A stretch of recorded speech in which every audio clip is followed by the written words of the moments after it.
I'm making a change today. The liquor been taking the pain away. I heard you was giving your chain away. That's kind of like giving your fame away. What's wrong with you? I sit in a box where the owners. Yo, what's up, broskiis? Kiana coming at you with a little update to my pure Scareclaw deck profile. Something I'm circling back around to. So for the past couple weeks, I've been playing.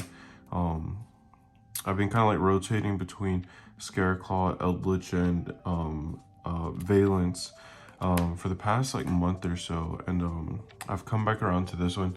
Sorry about the glare on that, but I've come back around to this one. Don't quite know what I'm playing for the regionals in South Carolina on October 15th. So it's like coming up. I was thinking about this one. I don't really know yet, but you know, feel free to leave any feedback that you might have. Like the video if you like the video. Like I said, comment back feedback. Subscribe to the channel because we're almost to 1,000. I'm gonna kind of explain some things as I go through it, but I'm going to hop right into it. So triple Reichart.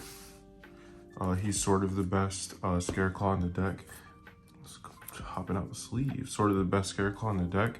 On normal special, he adds one of the Scareclaw spell traps. And then if you have 3 or more defense position monsters on the field, you can draw a card. So you kind of want to hit this like a little bit later in sequence. I don't really like normal summoning them and then getting the thing. Like I usually, once I establish the Tri-Heart, I like to reborn off the Tri-Heart, then search Reichart, and then special summon them, because usually you have 3 by then, so you just get like an additional draw, which could, you know, draw you into a hand trap or anything like that. And then you still get the search. But I like him a lot. He's like the best one, kind of. Acro is pretty insane. You gain 300. Well, your Scareclaw monster in the extra monster zone gains 300 attack for each defense position monster you control. So a lot of times you got like 4,200 beater. Also, they can special themselves kind of like Mech Knights in the same column as a Scareclaw or adjacent. That's, you know, on the side if you didn't know. I max out on all of them. Balone, same thing. He's a piercer. You know, so by the time you have Acro, Balone, and Astra on the field, I mean that's like GG. So he's your piercer. Everything's gonna be in defense, so it's like super relevant. Acro lets you attack for each defense position. Scareclaw, yeah, for the number of defense position Scareclaw monsters you control with different names. So if you have Astra, Balone, and Acro, this is game. Because usually that's already at 3,900 and it can swing 3 times. So it's not like plus, it's not in addition, so it's just like 3 swings. Next up, Vsas, Starfrost. I might cut him down to 1. He's pretty nuts, but I might cut him down to 1. I don't know. He's pretty crazy. He allows you to go into pretty big synchro monsters pretty easily. And when I get to extra deck, I'm going to tell you what I'm going to switch out. But Vsauce is pretty nuts. He does have like a... so when this card destroys an opponent's monster by battle, you can make this card gain attack equal to half the original attack or defense of that monster. So that came up like once. I think I was playing something weird, and I was able to like crack over it, and then I had a pretty big dude on the field.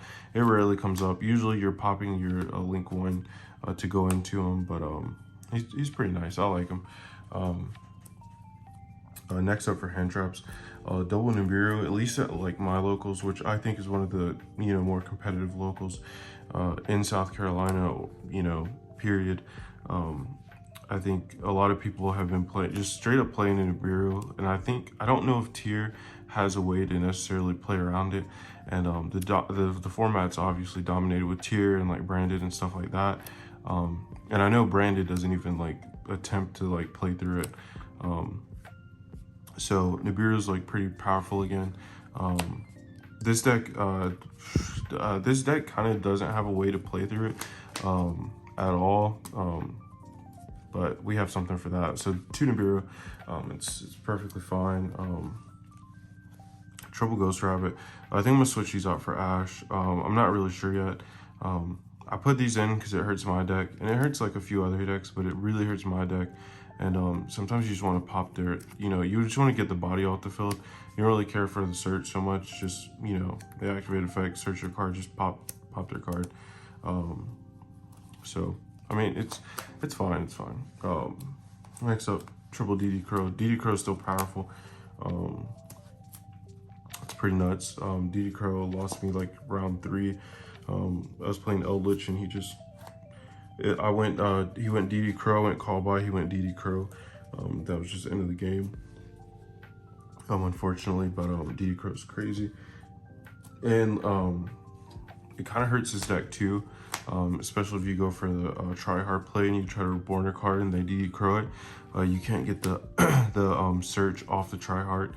Or if you go for Vsauce, you pop your link 1, Vsauce hits the board, and then if you try to reborn your light heart from the grave, they can just DD Crow it, and that's like kind of the end of your turn.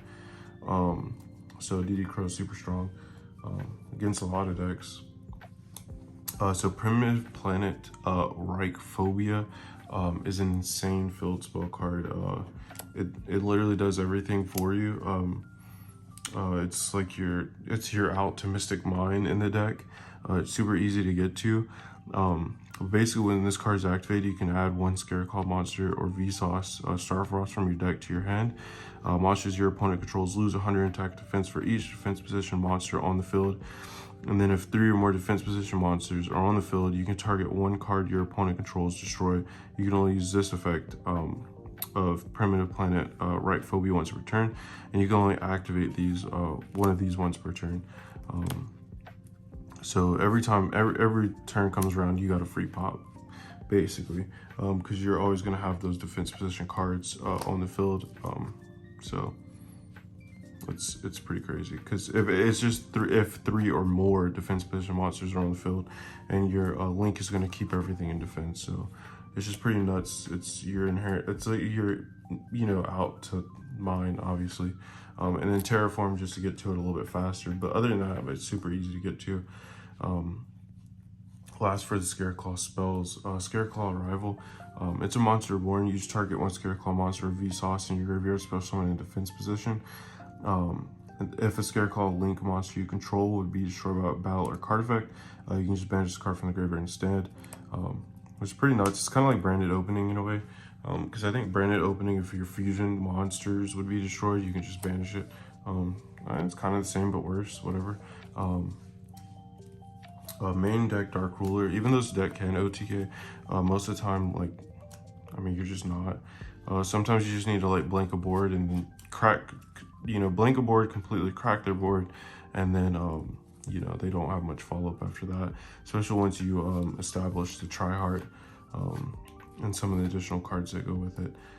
Backed up by hand traps, you get rid of a board, they kind of aren't coming back against this deck.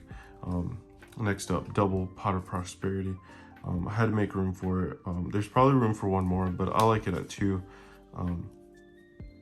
Because I hate opening up multiple prosperities, because really you're only going to activate, you have like 1 good activation, so you just want to see this card once, really. Other than that, like, a lot of the extra decks like just too important, but you do have 6 free cards to banish, so you can dig for like literally anything you need, but I don't think 3 is necessary. Next up, double Crossout Designator, just to ensure our plays go through. Like, so if we open up this and we're well over 5 summons, everybody's running Nibiru again, just blank the Nibiru, it's just that simple, or the DD Crow, or like the Ghost Ogre if they're running that. So I run all my designator targets that could like really hurt this deck. That's pretty much why, but 2 is just fine, because you will run a Called by the Grave. Main deck double Super Poly, because I have like plenty of targets for it, and there's just so much tier running around. Like, it's a pretty safe bet that you're gonna run into it, and sometimes just like super polying their board for any of your super poly targets, and then proceeding to go into your big league plays. Like, it's probably just gonna be game. It's just hard to recover. 1 Rhoda, because it's Rhoda, only 1 target in the deck. but called by, it's basically another crossout designator, and one Scareclaw Splash. The only effect that is relevant is that it negates when your opponent activates a card effect while you control a Scareclaw monster in the extra monster zone. Just send this face-up card to the graveyard, negate that effect. So it helps you from like lightning storms, it helps you from dark rulers, it helps you from a whole lot of stuff. Usually you're searching that to like end your turn. That's pretty much it for the main deck. I'll kind of tell you like the flex spots. I said there was like easy like 6 cards. In here you can banish off your prosperity, and I'll kind of go through them real quick. First up, triple like heart. This is I mean, it's just insane. I mean, it's nuts. It's just a link 1.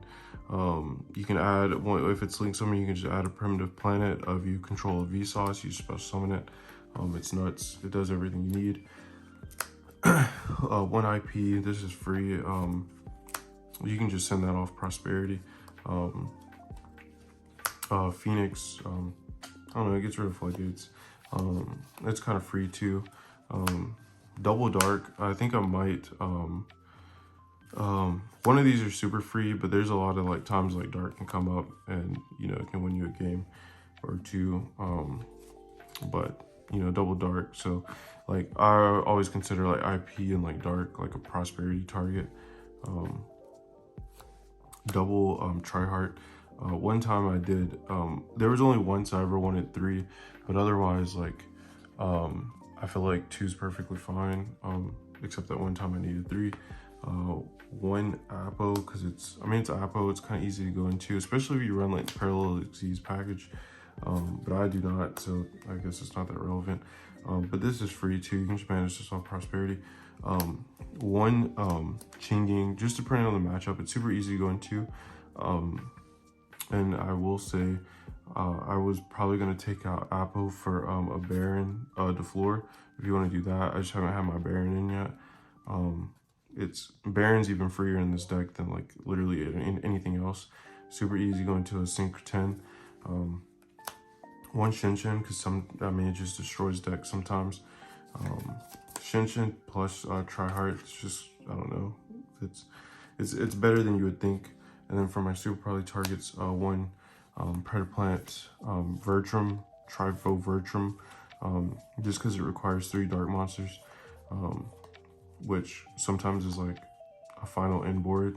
A lot of times I've faced like double Masquerade, like double Masquerade and like a Mirror Jade or something like that, and I'll just super poly it all and you know whatever. But you just got to make sure you kill him that turn, because Mirror Jade will just blow up your board afterwards. And then 1 Dragostapelia, because this card's actually pretty insane. It's free monster negate, especially against like if you're playing against like tier and branded. This is just like super free. It's like the easiest card to get out. Just requires a fusion and a dark monster. And then the last super poly target is Garura of Wings of Resonant Life, of course. It's super free. It only takes 2 monsters of the same type and attribute but different names. That's a lot of decks currently.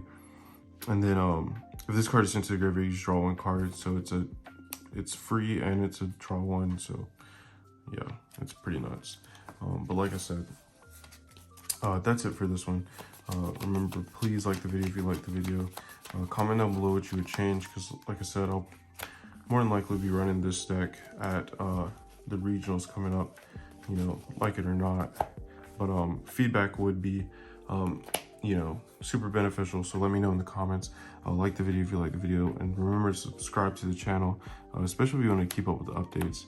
And we'll see you next time.